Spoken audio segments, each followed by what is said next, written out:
5ই আগস্টের পরে আবারও চাঁদাবাজি, আবারও দখলদারি, আবারও দুর্নীতি। না, বাংলাদেশের মানুষ এই চাঁদাবাজি আর দেখতে চায় না, দুর্নীতি আর দেখতে চায় না।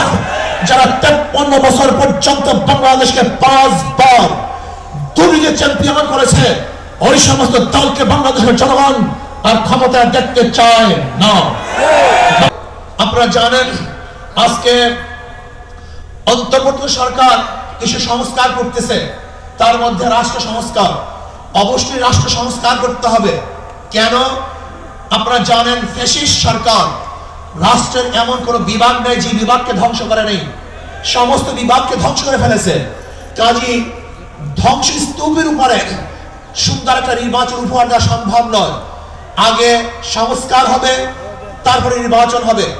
রাষ্ট্র সংস্কারের মধ্যে আমি বিচার বিভাগের স্বাধীনতা চাই, বিচার বিভাগের পূর্ণ স্বাধীনতা চাই। আজকে আমরা কে দেখেছি, সরকার পরিবর্তন হওয়ার সাথে সাথে সমস্ত আসামিরা খালাস হয়ে গেছে। আবার সরকার পরিবর্তনের সাথে সাথে অনেক আসামি জেলে ধুকে ধুকে পড়ছেন।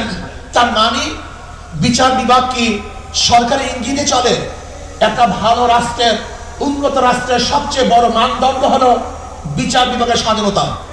যেই রাষ্ট্রের মধ্যে বিচার বিভাগের স্বাধীনতা নাই, ওই রাষ্ট্র ভালো কল্যাণমুখী একটা রাষ্ট্র হতে পারে না। এর জন্য আমি বিচার বিভাগের স্বাধীনতা চাই। এমন স্বাধীনতা চাই, বিচারকরা আইন অনুযায়ী বিচার করবে, কারোর ইঙ্গিতে বিচার করবে না, কারোর দিকে দৃষ্টি করে বিচার করবে না, বরং আইনে যা আছে সেই অনুযায়ী সে রায় প্রদান করবে। এমন স্বাধীনতা বিচার বিভাগকে থাকতেই হবে। এমনকি ওই চেন্নাইকে, চিটাগংয়ের চেন্নাইকে, সেও যদি বিচারের আওতাধীন, সেও যদি আইনের আওতায় খালাস পায়, আমার কোনো আপত্তি নেই। কিন্তু আমিও যদি বিচারের আইনের মাধ্যমে জেলে থাকি, তাহলে আমার আপত্তি নেই। বিচার বিভাগকে স্বাধীন দিতে হবে, কারোর ইঙ্গিতে বিচার বিভাগে চলতে পারে না। যদি বিচার বিভাগের স্বাধীনতা না থাকে, মান হাফেরা হুফেরা, তুমি যে গর্ত খুঁজবা সেই গর্তের মধ্যে একদিন তুমিই পড়বা। বিচার বিভাগের স্বাধীনতা চাই। নাম্বার 2, সংবিধান সংস্কার। আজকে দেখেছি সেখানে প্রায় 505টা আসন রাখা হয়েছে। আসন কম হোক বেশি হোক, কিন্তু সব জায়গায় নির্বাচনের ভিত্তিতে সংসদ সদস্য হতে হবে। মহিলাদের জন্য সংরক্ষিত আসন 100, এটা আমরা মানি না। যে সংরক্ষিত আসন মহিলাদের জন্য রাখা হয়, এটা মহিলাদের সাথে বৈষম্য করা হয়, তাদেরকে দুর্বল ভাবা হয়। আমরা তো কোঠার বিরুদ্ধে আন্দোলন করেছিলাম। যদি আবার মহিলাদের জন্য কোঠা রাখা হয়, তাহলে আমরা আন্দোলন সাকসেস হই নাই। আমরা বলবো মহিলারা সরাসরি নির্বাচন করবে, নির্দিষ্ট কোনো কোঠা আমরা চাই না। কোনো মহিলাদের জন্য নির্দিষ্ট কোঠা থাকবে না, তারা নির্বাচন সরাসরি করবে। কাজী আমি অন্তর্বর্তী সরকারকে বলবো, মহিলাদের জন্য কোনো নির্দিষ্ট আসন ইসলামী আন্দোলন বাংলাদেশ এটা আমরা মানতে পারি না, এইটা আমরা চাই না। আমরা চাই দ্বিকক্ষ বিশিষ্ট হোক, এককক্ষ বিশিষ্ট হোক, পিয়ার সিস্টেমে নির্বাচন হবে, সংখ্যানুপাতিক নির্বাচন হবে। যদি সংখ্যানুপাতিক নির্বাচন না হয়, পিয়ার সিস্টেম নির্বাচন না হয়, তাহলে আবারও কালো টাকা সরাসরি হবে, পেশি শক্তি ব্যবহার করা হবে, মানুষের ভোট অধিকার প্রয়োগ করতে পারবে না। আমাদের আন্দোলন ব্যর্থ হবে। আজকে জুলাই বিপ্লবে ইসলামী আন্দোলনের কি ভূমিকা ছিল আপনারা জানেন। 5ই জুলাই বরিশাল আমরা ঘোষণা দিয়েছিলাম যে ছাত্রদের বৈষম্য বিরোধী আন্দোলনের সাথে আমরা সম্পৃক্ত। শুধু কি তাই, সেখান থেকে শুরু করে এমন কোন আন্দোলন নেই, সংগ্রাম নাই যেখানে আমরা মাঠে ছিলাম না। আমরা জীবনের মায়া ত্যাগ করে রাস্তায় ঝাঁপিয়ে পড়েছিলাম। আমি বিশ্বাস করি ইসলামী আন্দোলন বাংলাদেশ যেইভাবে দলীয় ব্যানারে বৈষম্য বিরোধী আন্দোলন অংশগ্রহণ করেছে, বাংলাদেশের অন্য কোনো সংগঠন দলীয় ব্যানারে এই আন্দোলনে সম্পৃক্ত ছিল না। শুধু কি তাই, ইসলামী আন্দোলন বাংলাদেশের যারা শীর্ষস্থানীয় লিডার নেতা তারাই মাঠে ছিল, কিন্তু যারা বৈষম্য বিরোধী আন্দোলনের বিরোধিতা করেছে, বলেছে যে এই সংগ্রামের সাথে আন্দোলনের সাথে আমরা সম্পৃক্ত নাই, তারা যদি আজকে নতুন ভাবে ক্ষমতা দেওয়ার স্বপ্ন দেখে, এদেশের জনগণ সেই স্বপ্ন পূরণ হতে দেবে না। সংস্কারের পরেই নির্বাচন হবে।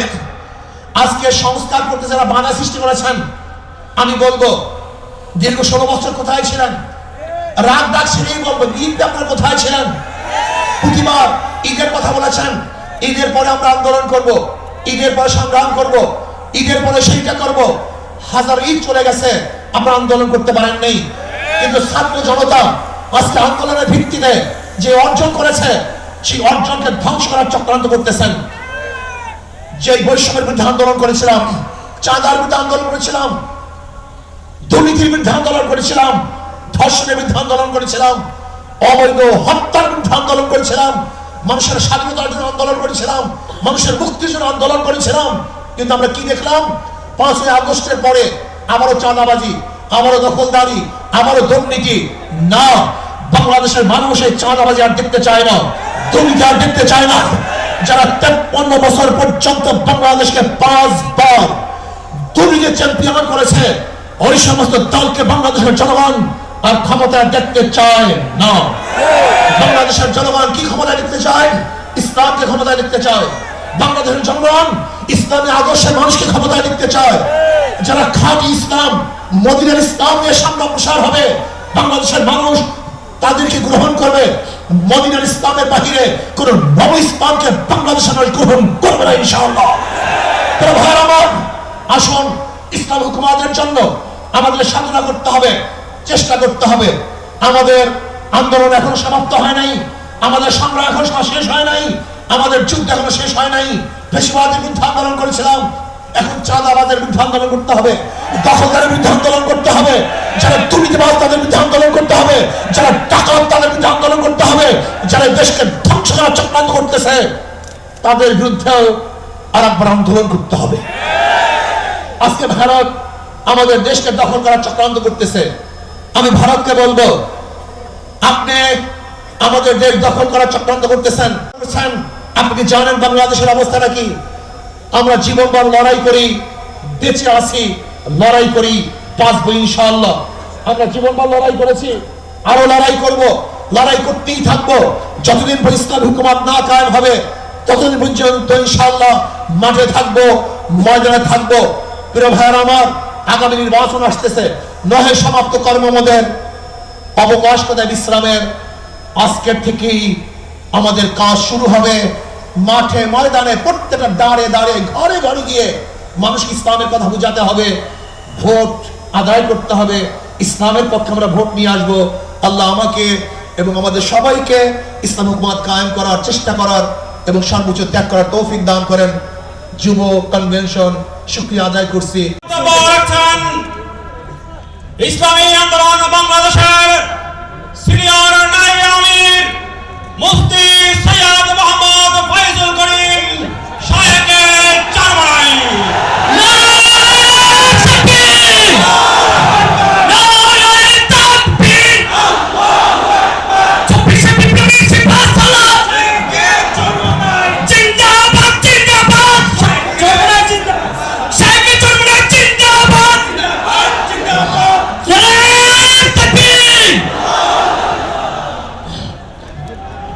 अस्सलामु अलैकुम व रहमतुल्लाहि व बरकातुहू। नहमदु व नसल्ली अला रसूलिहिल करीम अम्मा बाद। व अऊज़ु बिल्लाहि मिनश शैतानिर रजीम। बिस्मिल्लाहिर रहमानिर रहीम। व तिलकल अय्यामु नुदाविलुहा बैनान नास। सदाकाल्लाहुल अलीयुल अज़ीम। সবাই পড়ি সাল্লাল্লাহু আলাইহি ওয়াসাল্লাম। ইসলামী যুব আন্দোলন কর্তৃক আয়োজিত যুব কনভেনশনের সম্মানিত সভাপতি, মঞ্চে উপবিষ্ট আমাদের সেরে তাজ শ্রদ্ধাভাজন আমির হযরত বিশাহ হুজুর চরমনাই দামাত বরকাতুল আলিয়া, সর্বস্তরের নেতৃবৃন্দ, সকল স্তরের যুবক ভাইয়েরা আমার, আজকে আমাদের খুশিতে মন ভরে গেছে। মনে হয় যেন আজকে আসমানের ফেরেশতাগুলিও এই যুব কনভেনশনের উপস্থিতি দেখে তারাও খুশিতে আত্মহারা। যুবক যদি জাগ্রত হয় তাহলে সেই জাতি জাগ্রত হয়, যুবক যদি জাগ্রত হয় দেশ জাগ্রত হয়। যুবক যদি ভালো হয় সেই সমাজটা ভালো হয়ে যায়, যুবক যদি ভালো হয় তাহলে দেশটা ভালো হয়ে যায়। মনে রাখতে হবে ইসলামী যুব আন্দোলন রুহানিয়াতের সমন্বিত প্রয়াস, রুহানিয়াত ও জিহাদের সমন্বিত প্রয়াস। এই স্লোগান মনে রাখতে হবে। রুহানিয়াতকে বাদ দেওয়া যাবে না, রুহানিয়াতকে ধারণ করতে হবে। ইন্না সালাতি ওয়া নুসুকি ওয়া মাহইয়ায়া ওয়া মামাতি লিল্লাহি রাব্বিল আলামিন। আমার জানি ইবাদত, আমার মালে ইবাদত, আমার আন্দোলন, আমার সংগ্রাম, সরারদি উদ্যানে আসা, আমার সময় দেয়া, আমার জীবন দেয়া, আমার মাল দেয়া, আমার ত্যাগ করা সম্পূর্ণ কার উদ্দেশ্যে? জোরে বলেন, একমাত্র আল্লাহর উদ্দেশ্যে। ইসলামী যুব আন্দোলন সাহাবাদের অনুসরণ করে, সাহাবাদের অনুসরণ ইসলামী যুব আন্দোলন। সাহাবাদেরকে ভুলবেন না, তারাই আমাদের অনুপ্রেরণা। আমরা তাদের দেখানো পথে চলতে চাই, তাদের মহব্বত অন্তরে লালন করি, তাদের ভালোবাসতে জানি, তাদেরকে ভালোবাসতে জানি, তাদেরকে এত মহব্বত করি, আমাদের জীবনের চেয়ে সাহাবায়ে কেরাম থেকে বেশি মহব্বত করি। শুধু কি তাই, যারা সাহাবাদেরকে ঘৃণা করে, সমালোচনা করে, ওদেরকে আমরা মহব্বত করতে পারি না, ওদেরকে আমরা ভালোবাসতে পারি না। আমরা জনাব মুহাম্মদ রাসূলুল্লাহ সাল্লাল্লাহু আলাইহি ওয়াসাল্লাম আদর্শ গ্রহণ করে তার দেখানো নীতি আদর্শ বাস্তবায়ন করতে চাই। আমরা এর দোকানের আদর্শ বাস্তবায়ন করতে চাই না, আমরা মুর্শিদের আদর্শ বাস্তবায়ন করতে চাই না, আমরা মদিনাওয়ালার আদর্শ বাস্তবায়ন করতে চাই। আমি যুবককে বলবো, খবরদার সুন্নাতকে বাদ দিয়ে কোন আন্দোলন সংগ্রাম আমরা করতে চাই না। আমরা সুন্নাতকে ধারণ করে আন্দোলন সংগ্রাম করতে চাই। আমরা সুন্নাতকে জবাই দিয়ে তাকিয়ার নামে, আমরা কৌশলের নামে সুন্নাতকে জবাই দিতে চাই না, বরং আমরা চাই সুন্নাতকে সমন্বিত করতে, সুন্নাত অনুযায়ী চলতে। আমি বিশ্বাস করি ওয়ালা তাহিনু ওয়ালা তাহজানু ওয়া আনতুমুল আ'লাউনা ইন কুনতুম মুমিনিন। যদি আমাদের ঈমান মজবুত হয়, যদি ঈমানকে শক্তিশালী করতে পারি, তাহলে এমন আওয়াজ দেব আল্লাহু আকবারের ধ্বনিতে, যেরকম রাজা গৌর গবদের তখ্ত তাউস ধ্বংস হয়ে গেছে, আমরা যদি আল্লাহু আকবারের ধ্বনি দিতে পারি, ঈমানের সাথে আল্লাহু আকবারের ধ্বনি উচ্চারণ করতে পারি, তাহলে বর্তমান ফ্যাসিস্টদের সমস্ত তখ্ত তাউস ভেঙে চুরমার হয়ে যাবে ইনশাআল্লাহ। এই জন্য যুব আন্দোলনকে বলবো, খবরদার জিকির ও ফিকির, জবানে জিকির থাকতে হবে, ব্রেনের মধ্যে ফিকির থাকতে হবে, কলমের মধ্যে শুকুর থাকতে হবে, অঙ্গ প্রত্যঙ্গ সবর থাকতে হবে। মনে রাখবেন, রুহানিয়াত ও জিহাদের সমন্বিত প্রয়াস। রুহানিয়াতকে বাদ দিয়ে কোনো জিহাদ আমরা চাই না। রুহানিয়াতকে বাদ দিয়ে জিহাদ করবেন, এটা জিহাদ হবে না, সন্ত্রাস হবে। কি হবে? সন্ত্রাস হবে। যেই জিহাদের সাথে রুহানিয়াত নাই, ওই জিহাদ জিহাদ না, বরং সন্ত্রাসবাদ হবে। ইসলামী ছাত্র আন্দোলন, ইসলামী যুব আন্দোলন, ইসলামী আন্দোলন বাংলাদেশ, তারা কি চায়? আল্লাহর জমিনে আল্লাহর হুকুমতের মাধ্যমে কল্যাণ রাষ্ট্র চায়। ইসলাম হুকুমত বাদ দিয়ে আমরা কল্যাণ রাষ্ট্র চাই না, আমরা ইসলাম হুকুমতের মাধ্যমে কল্যাণ রাষ্ট্র প্রতিষ্ঠা করতে চাই। আমরা বিশ্বাস করি ইসলাম হুকুমত ব্যতীত secularism, socialism, capitalism, communism, democracy কোন আদর্শ মানুষকে শান্তি দিতে পারে না, মুক্তি দিতে পারে না। একমাত্র মানুষের মুক্তির গ্রান্ট হলো ইসলাম হুকুমত। এই ইসলাম হুকুমত কায়েম করতে হবে। আপনারা জানেন, আজকে অন্তর্বর্তী সরকার কিছু সংস্কার করতেছে, তার মধ্যে রাষ্ট্র সংস্কার। অবশ্যই রাষ্ট্র সংস্কার করতে হবে। কেন? আপনারা জানেন, ফ্যাসিস্ট সরকার, রাষ্ট্রের এমন কোন বিভাগ নেই যে বিভাগকে ধ্বংস করে নেই, সমস্ত বিভাগকে ধ্বংস করে ফেলেছে। কাজী ধ্বংস স্তূপের উপরে সুন্দর একটা নির্বাচন উপহার দেওয়া সম্ভব নয়। আগে সংস্কার হবে, তারপরে নির্বাচন হবে। রাষ্ট্র সংস্কারের মধ্যে আমি বিচার বিভাগের স্বাধীনতা চাই, বিচার বিভাগের পূর্ণ স্বাধীনতা চাই। আজকে আমরা কে দেখেছি, সরকার পরিবর্তন হওয়ার সাথে সাথে সমস্ত আসামিরা খালাস হয়ে গেছে। আবার সরকার পরিবর্তনের সাথে সাথে অনেক আসামি জেলে ঢুকে পড়ছেন।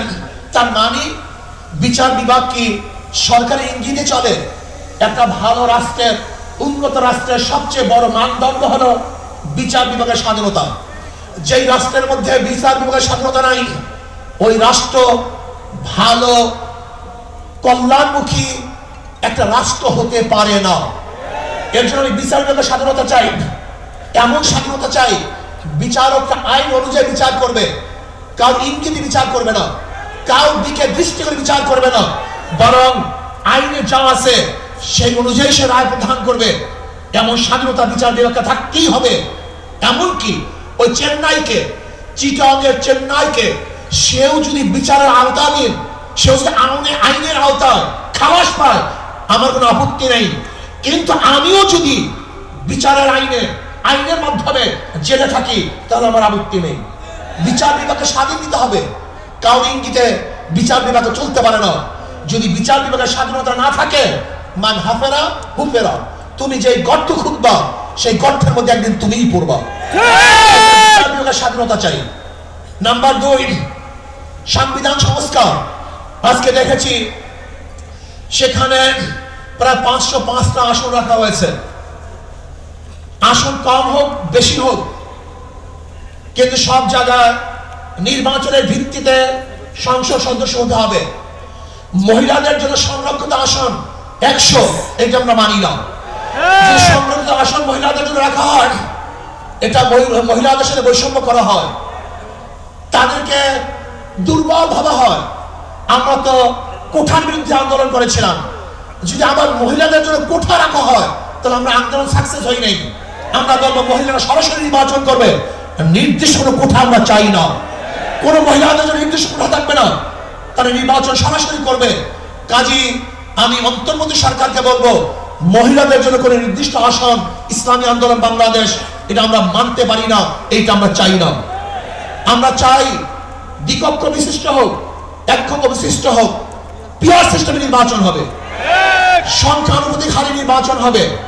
যদি সংখ্যানুপাতিক হারে নির্বাচন না হয়, পিয়ার সিস্টেমে নির্বাচন না হয়, তাহলে আবারও কালো টাকা সরাসরি হবে, পেশি শক্তি ব্যবহার করা হবে, মানুষের ভোট অধিকার প্রয়োগ করতে পারবে না।